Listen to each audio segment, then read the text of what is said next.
and you're able to follow along sufficiently. Do you have any questions about what's going on today? Have you had sufficient time to speak with your lawyers? Okay, at this time, the court's previous finding that the defendant is making a knowing, intelligent, and voluntary waiver of his rights stands. I do believe that he is competent to go forward in this proceeding, and that's based upon his answers to my questions as well as the court's own observations of the defendant.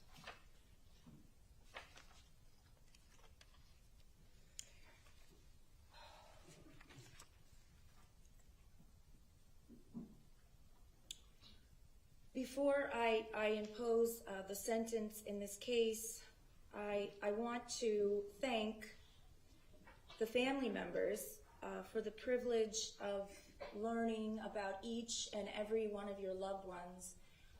I can tell you that they will not be forgotten. And I feel that I know each and every one of them by the personal stories that you have given. By way of example, Mr. Beagle, I remember as the witty teacher with the dry sense of humor. Luke Hoyer as the unexpected baby that came but was so welcomed by his mom and dad. And these are just two that I'm remembering off the top of my head. You all have been so strong and patient and graceful throughout this process, and I can't help but think of how I would behave or respond if I were in your shoes. And the way that you have grieved so gracefully and have shown extraordinary restraint throughout this process is something that I've never seen. And as a group of people, you are so strong and so united that if anything good came out of this event, I feel seeing you, I can know that you are all going to be okay because you have each other. I know that that doesn't help at all, and if I could take your pain away or carry your pain for you just for 5 minutes so that you could breathe, I would. Because I can't even imagine what you go through each day.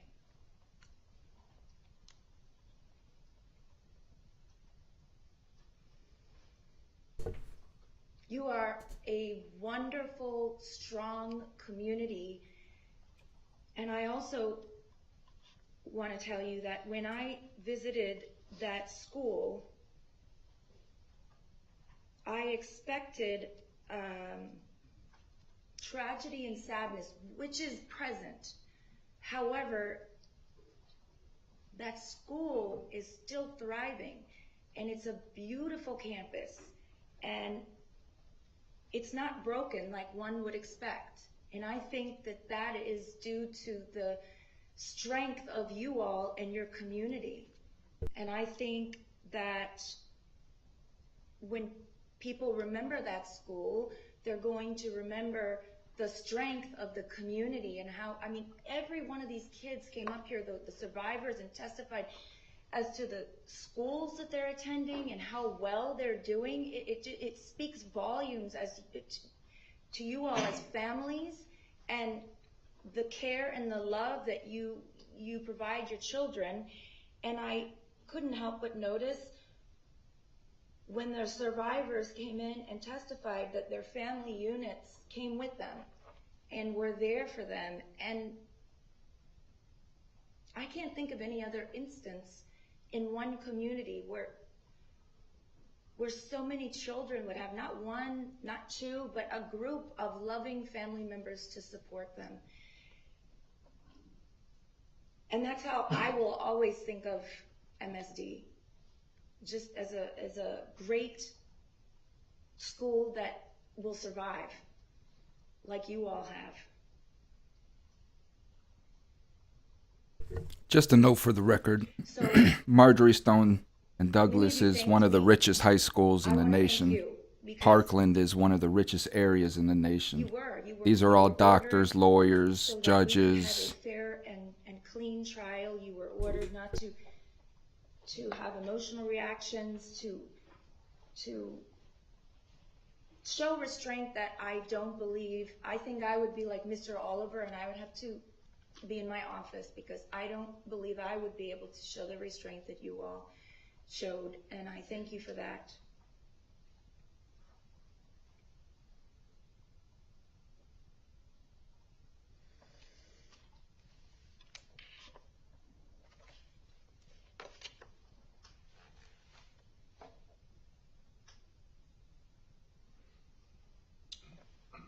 It's the sentence of the court as follows.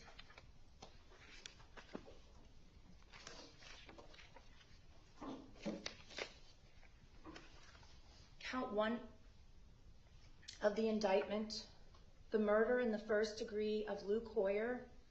The court imposes a sentence of life in prison without the possibility of parole. Count 2 of the indictment, the murder in the first degree of Martin, Duque, and Quiano. The court imposes a mandatory life sentence without the possibility of parole. Count 3 of the indictment, the murder in the first degree of Gina Montalto. The court imposes a mandatory life sentence without the possibility of parole. Count 4 of the indictment, the murder in the first degree of Alexander Schachter. The court imposes a mandatory life sentence without the possibility of parole. Count 5 of the indictment, the murder in the first degree of Elena Petty. The court imposes a mandatory life sentence without the possibility of parole. Count 6 of the indictment for the murder in the first degree of Alyssa Al-Hadef. The court imposes a mandatory life sentence without the possibility of parole.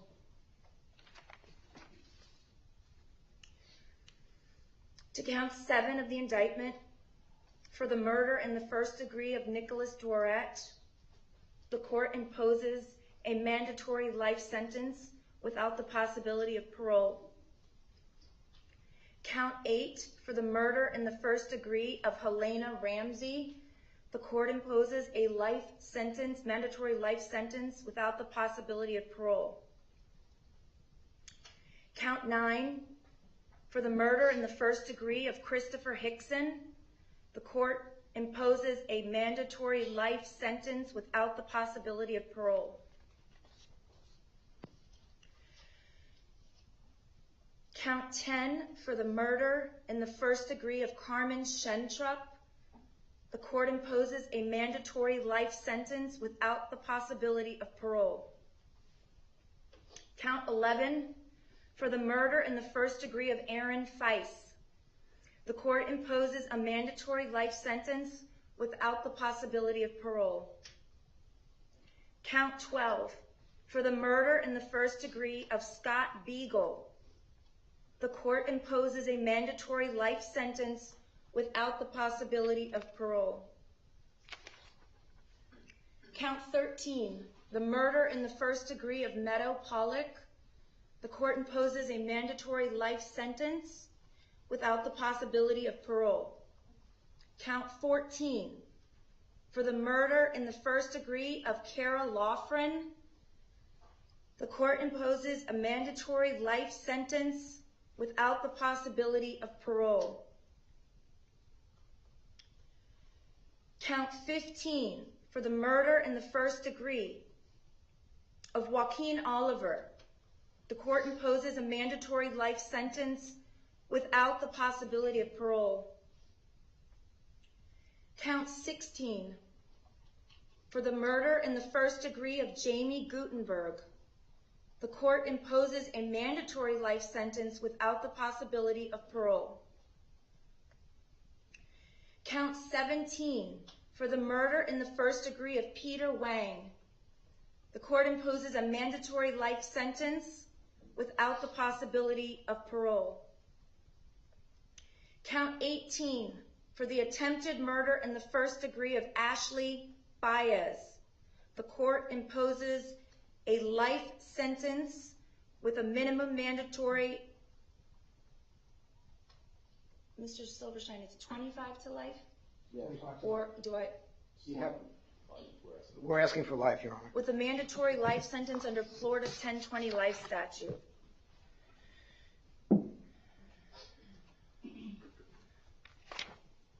Count 19, with the attempted murder, for the attempted murder of William Olson. The court imposes a life sentence with a 20-year minimum mandatory sentence under Florida's 1020 life statute. Count 20, for the attempted murder in the first degree of Kashava Magnapuram. The court imposes a life sentence with a mandatory life sentence under Florida's 1020 life statute.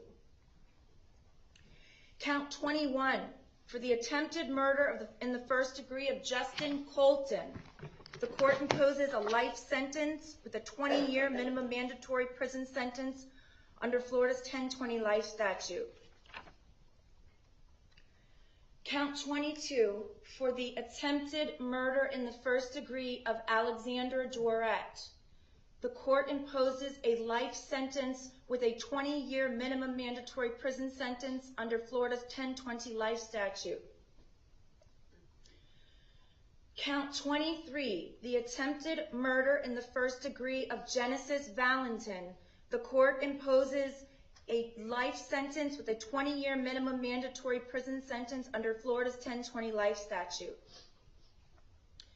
Count 24, for the attempted murder in the first degree of Daniela Menescal. The court imposes a life sentence with a 20-year minimum mandatory prison sentence under Florida's 1020 life statute. Count 25, for the attempted murder in the first degree of Samantha Grady. The court imposes a life sentence with a minimum mandatory of 20 years Florida State Prison under Florida's 1020 life statute.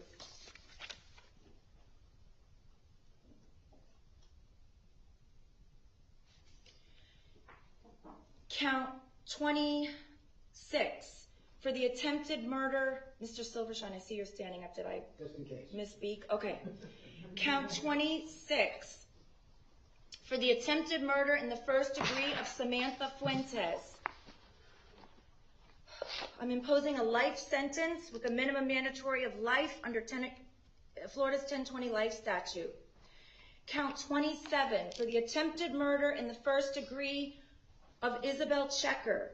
The court imposes a life sentence with a minimum mandatory prison sentence of 20 years Florida State Prison under Florida's 1020 life statute. Count 28, for the attempted murder in the first degree of Samantha Mayor. The court imposes a life sentence with a life minimum mandatory prison sentence under Florida 1020 life statute. Count 29, for the attempted murder in the first degree of Benjamin Wickender. The court imposes a life sentence with a minimum mandatory of life in prison under Florida's 1020 life statute. Count 30, for the attempted murder in the first degree of Madeline Wilford. The court imposes a life sentence with a minimum mandatory of 20 years Florida State Prison under Florida's 1020 life statute. Count 31, for the attempted murder in the first degree of Marian Kabachenko. The court imposes a life sentence with a 20-year minimum mandatory sentence under Florida's 1020 life statute. Count 32, for the attempted murder in the first degree of Stacy Lapel. The court imposes a life sentence with a 20-year minimum mandatory prison sentence under Florida's 1020 life statute. Count 33, for the attempted murder of Anthony Borges. The court imposes a life sentence with a mandatory life sentence under Florida's 1020 life statute. Count 34, for the attempted murder in the first degree of Kyle Lamont. The court imposes a life sentence with a minimum mandatory of life in prison under Florida's 1020 life statute. I am ordering that each and every count of the indictment run consecutive to one another. Your Honor, on count 30, that is at 25 to life, not 20 years. Madeline Wilford. Madeline Wilford. Okay, excuse me. I misspoke. On count 30, there is alleged and proven the use of a firearm, discharge, and infliction of great bodily harm on Madeline Wilford. So I am correcting my previously imposed sentence. It is a life sentence with a mandatory life sentence under Florida's 1020 life statute. Again, I am ordering that all 34 counts of the indictment for each sentence is to run consecutive, that is, one after another. I'm ordering all mandatory court costs, all costs of prosecution. I'm ordering the costs of incarceration of the defendant by the Broward Sheriff's Office. I'm also imposing a public defender fee pursuant to Florida statute. I'm ordering restitution for each victim as previously named in counts 1 through 34 of the indictment, with the specific amount to be determined at a later time. I am ordering pursuant to 943-325, the defendant is to submit to 2 samples of his blood or less intrusive method for purposes of the DNA bank. Mr. Cruz, you are remanded to the custody of the Department of Corrections to complete the mandatory life sentences imposed by the court. You have 30 days to appeal the judgment and sentence of the court. If you fail to appeal within the allotted time period, or you fail to contest the imposition of any of the fees or costs imposed during that 30-day period, you will waive said appeal. I am also granting the state's motion under the Florida equivalent of the Son of Sam law, which means, Mr. Cruz, you will not be able to benefit in any way as far as monies are concerned as to the crimes that you committed. In addition, I am going to order the Department of Corrections to garnish the commissary account of Mr. Cruz until all restitution and costs of prosecution and costs of the Sheriff's Office are paid in full.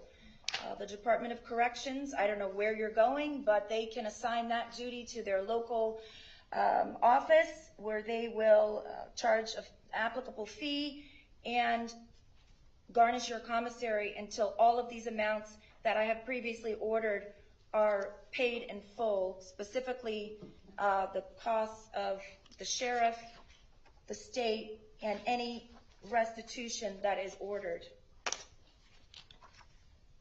Is there anything else from either side? Not from the state, Your Honor. Is there anything from the defense?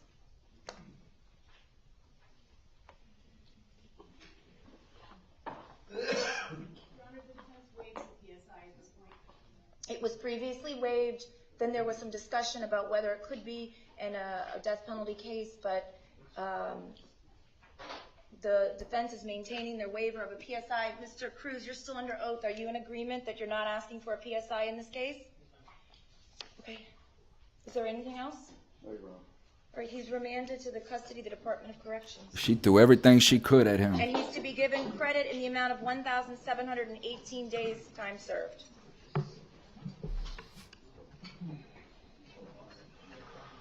Murder, she wrote.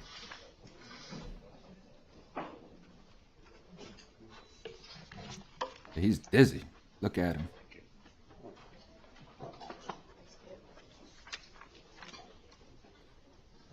So what that means is she garnished his commissary until these fines are paid, which, I mean, I don't know how long it would take him, but he's restricted on commissary as well to a certain dollar amount, usually $25 a week or a month or whatever it's designed to be. This human being right here has a very tough life ahead of him.